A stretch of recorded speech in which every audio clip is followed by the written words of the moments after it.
Bienvenue dans cette nouvelle édition du QG Weekend. Voici les titres de l'actualité. Nouvelle manifestation ce samedi au Mali contre la révision de la Constitution. La mobilisation ne s'essouffle pas. Ils étaient des milliers à répondre à l'appel de la plateforme Ante-A-Bana, constituée de partis de l'opposition et de la société civile. Le président gambien Adama Barrow a désigné une commission chargée d'enquêter sur les biens de son prédécesseur Yaya Jammeh, exilé depuis janvier en Guinée équatoriale. Il est accusé de détournement de fonds et de biens publics. Et puis incarcéré depuis mars 2017, le maire de Dakar, Khalifa Sall, mène sa campagne électorale en vue des élections législatives du 30 juillet à partir de sa cellule de prison. Il s'est exprimé dans une lettre intitulée « Khalifa Sall vous écrit » pour galvaniser son parti politique. Mais tout d'abord, élections législatives et locales au Congo ce dimanche 16 juillet. Les bureaux de vote sont ouverts de 7h à 18h, heure locale, pour accueillir les quelques 2 millions d'électeurs congolais qui y sont attendus. Le président Denis Sassou Nguesso est arrivé au siège de la mairie de Wanzé, dans le 5e arrondissement, aux alentours de 11h, pour porter son vote. Cependant, dans plus de la moitié des circonscriptions du pôle, les élections ont été reportées en raison de l'insécurité et du déplacement massif des populations. Les manifestations contre la révision de la Constitution au Mali se poursuivent. Les opposants à ce projet sont à nouveau descendus dans les rues de Bamako ce samedi 15 juillet. En effet, si le référendum prévu initialement début juillet a finalement été reporté, la réforme, elle, n'a pas été abandonnée par le chef de l'État, Ibrahim Boubacar Keïta. Reportage notre correspondant Mokhtar Bari. Après la première marche du 17 juin qui a mobilisé des milliers de personnes dans les artères de la capitale, la plateforme Ante-A-Bana est de nouveau descendue dans les rues pour montrer sa désapprobation sur la révision constitutionnelle ce samedi 15 juillet 2017 à Bamako, mais dans plusieurs autres grandes villes du pays. Cette révision constitutionnelle prévue pour se tenir le 9 juillet avait été reportée sine die. Report qui ne satisfait pas les partisans du non au référendum qui ne veulent plus en entendre parler. Ils réclament le retrait pur et simple du projet. Depuis que le Mali existe, on n'a jamais mobilisé autant. Et nous avons mobilisé contre. Toutes les mobilisations présentes étaient des mobilisations pour un coup d'État. Le 19 novembre 68, le 26 mars 91. Aujourd'hui, nous avons mobilisé contre un régime en place et contre un projet constitutionnel. Il faut que le président sorte de l'autisme, qu'il entende la colère qui gronde dans le pays. Le peuple ne veut pas de sa constitution. Le peuple ne veut pas de la constitution qu'il allait chercher à l'extérieur. De la place de la Liberté à la Bourse du Travail, ce sont des milliers de manifestants qui ont défilé pour une fois de plus réitérer leur opposition à ce projet de référendum. Ils soutiennent ce rejet par l'article 118 de la Constitution qui stipule qu'aucun scrutin référendaire ne peut se tenir si une partie du territoire est occupée. Le président de la République est en train de s'engager sur la mauvaise voie, qu'il entende ceux qui sont ses vrais conseillers, c'est-à-dire le peuple. C'est ce peuple qui est sorti à Bamako, à Kaï, à Mopti, à Sikasso, dans toutes les régions et à l'international. Nous avons vu dans les rues de Bamako plus d'1 million de Maliens. 1,5 million de Maliens, et Kaï a marché, Ségou a marché, Mopti a marché, Sikasso a marché, Koutiala a marché. Pour ne citer que ces localités. C'est pour dire qu'aujourd'hui, le peuple, dans sa souveraineté, demande le retrait pur et simple de cette révision constitutionnelle. Cette marche se tient simultanément avec d'autres organisées dans certaines villes du pays. Mais du côté de la majorité présidentielle, le gouvernement doit aller jusqu'au bout de cette révision. L'Assemblée nationale doit être à nouveau convoquée car la Cour constitutionnelle a renvoyé le projet de loi devant les députés. Ensuite, une nouvelle date de référendum devrait être proclamée par le gouvernement. Mise en place d'une commission chargée d'enquêter sur les biens de l'ancien président gambien Yaya Jammeh, exilé depuis janvier 2017 en Guinée équatoriale. La commission désignée le 13 juillet par l'actuel président Adama Barrow aura pour mission d'examiner la gestion de certaines entreprises publiques ainsi que les biens et les transactions financières de l'ancien président et de certains de ses associés. Les détails avec Siamlo Victor Asseji.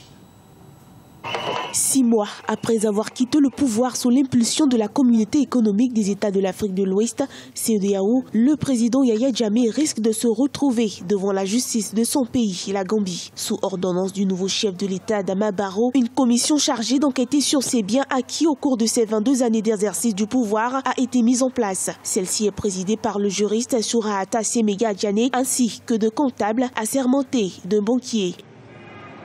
Cette commission a pour mandat d'examiner la gestion de certaines entreprises publiques ainsi que les biens et les transactions financières de l'ancien président Yahya Jammeh et certains de ses associés.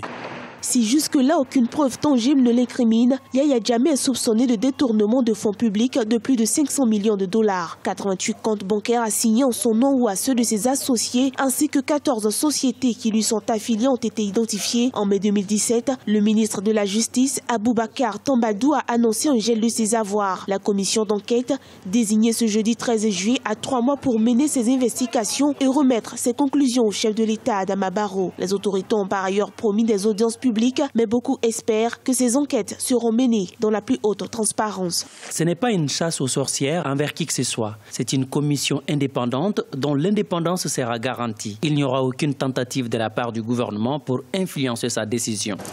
En exil depuis janvier 2017 en Guinée équatoriale, l'ancien chef de l'État gambien Yahya Jammeh, qui bénéficie du droit de retour en Gambie et de disposer de ses biens, a longtemps été critiqué sur sa gestion non transparente du pouvoir. Depuis son départ, le nouveau gouvernement d'Adama Barrow est confronté à d'importantes difficultés de trésorerie. La dette publique, qui était de l'ordre de 83,3% entre 2013 et 2016, a fortement progressé pour atteindre 120,3% du produit intérieur brut du pays.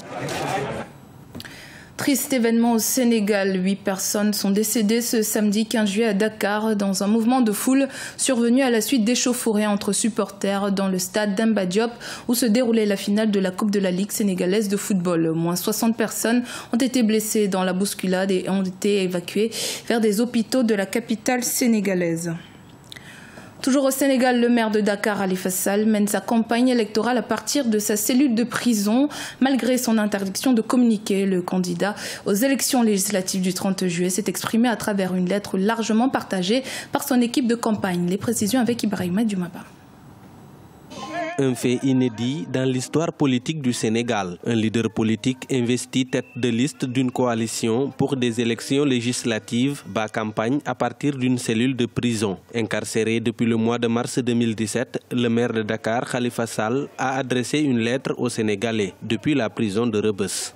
En violation de mes droits politiques, j'ai été privé de liberté de mouvement pour m'empêcher de prendre part à la campagne électorale. N'en déplaise à mes adversaires politiques, même en prison, notre projet est en mouvement. Et je garde la liberté de le porter à ma qualité de tête de liste nationale de la coalition Manko Taraou Sénégal aux législatives du 30 juillet 2017. La lettre du leader socialiste a été diversement appréciée par les Sénégalais. Étant en détention, c'est d'ailleurs le seul moyen qu'il dispose pour participer à la campagne électorale. Pour certains observateurs, le département de Dakar sera le plus disputé lors du scrutin du 30 juillet 2017. Ils estiment que cette lettre s'inscrit dans le cadre de la communication politique.